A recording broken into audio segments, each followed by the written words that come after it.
Well, the sequestration fallout has now hit D.C.'s tourism industry. The Smithsonian is the latest to announce cuts, suspending exhibits at some museums as part of these budget cuts.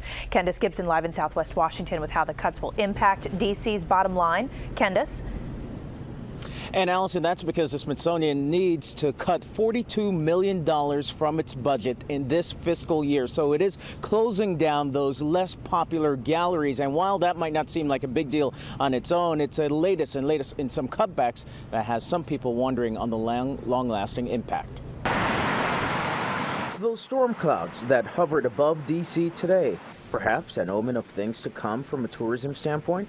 After what's been a banner couple of years for tourism, budget cuts, construction, and Congress now putting a damper on visits for many tourists. Oh, how sad.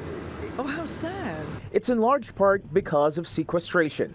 Tomorrow, the Smithsonian begins shutting down several galleries in 3 buildings through the end of September. They'll be among a number of sequestered locations the Crumps family planned on visiting while in D.C. The White House was one of the things we wanted to do, and we weren't able to, so we were kind of frustrated with that. The National Archives is now operating on shorter than usual spring and summer hours.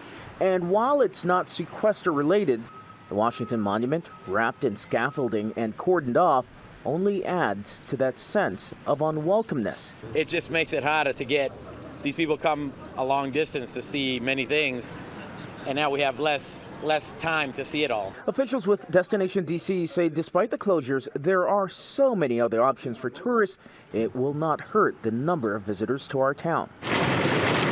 The reality is, even from the standpoint of tours of the White House, only 3% of the 18+ million people that come to Washington actually go into the White House. So you'll still be able to enjoy the city. And officials with Destination DC, as well as the folks here at the Smithsonian, do point out that there are dozens of other galleries that will remain open throughout the summer, and most of them are free. Reporting from Southwest, Candace Gibson, ABC 7 News. All right, thank you, Candace.